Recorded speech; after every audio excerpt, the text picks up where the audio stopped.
उत्तर प्रदेश की राजनीति में मंगलवार को एक बड़ी हलचल हुई है। उत्तर प्रदेश में भाजपा सरकार के श्रम मंत्री स्वामी प्रसाद मौर्य ने मंत्री पद से इस्तीफा दे दिया है।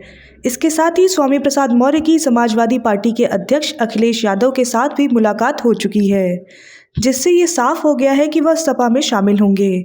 उनके साथ उनके कुछ समर्थक विधायक भी भाजपा छोड़ सपा में शामिल हो सकते हैं।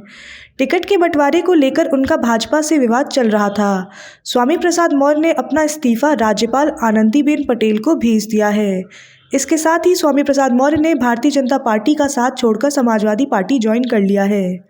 राज्यपाल आनंदीबेन पटेल को भेजे गए अपने इस्तीफे में स्वामी प्रसाद मौर्य ने कहा, श्रम एवं सेवायोजन व संवहन मंत्री के रूप में विपरीत परिस्थितियों व विचारधारा में रहकर भी बहुत ही मनोयोग के साथ उत्तरदायित्व का निर्वहन किया है, किंतु दलितों, पिछड़ों, किसानों, बेरोजगारों, नौजवानों एवं छोटे, लघु एवं मध्यम श्रेणी के व्यापारियों की घोर उपेक्षात्मक रवैये के कारण उत्तर प्रदेश के मंत्रिमंडल से मैं इस्तीफा देता हूँ। स्वामी प्रसाद मौर्य से मिलने के बाद फोटो जारी करते हुए समाजवादी पार्टी के अध्यक्ष अखिलेश यादव ने ट्वीट कर लिखा कि सामाजिक न्याय और समता समानता की लड़ाई लड़ने वाले लोकप्रिय नेता स्वामी प्रसाद मौर्य जी एवं उनके साथ आने वाले अन्य सभी नेताओं, कार्यकर्ताओं और समर्थकों का सपा में सम्मान, हार्दिक स्वागत एवं अभिनंदन। सामाजिक न्याय का इनकलाब होगा, 22 में बदलाव होगा, 22 में बाईसाइकिल आएगा। पिछले कई दिनों से चर्चा चल रही थी कि स्वामी प्रसाद मौर्य बीजेपी का दामन छोड़कर अखिलेश यादव की साइकिल पर सवार हो सकते हैं। कहा जा रहा है कि स्वामी प्रसाद मौर्य के ज्वाइनिंग मामले को सीधे अखिलेश यादव देख रहे थे और बातें उनके स्तर पर हो रही थी।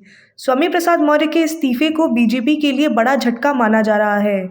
पिछले चुनाव में बीजेपी को सत्ता में पहुंचाने का श्रेय पिछड़ी जातियों को जाता है और इस बार अखिलेश यादव हर हाल में पिछड़ी जातियों को अपनी तरफ मोड़ने में लगे हैं।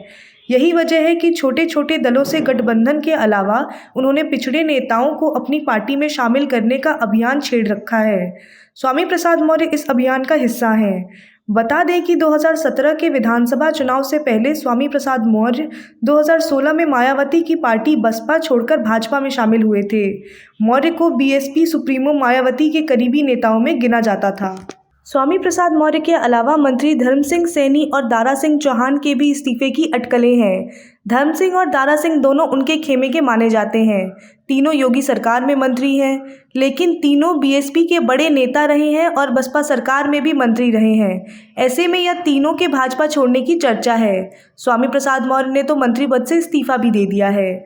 स्वामी प्रसाद मौर्य के बेटे उत्कृष्ट मौर्य रायबरेली की ऊंचाहार सीट से पिछली बार भाजपा के टिकट पर चुनाव लड़े थे। हालांकि बहुत कम अंतर से वह चुनाव हार गए थे, लेकिन कहा यह जा रहा है कि बीजेपी से वह सीट जीतना बेहद मुश्किल है।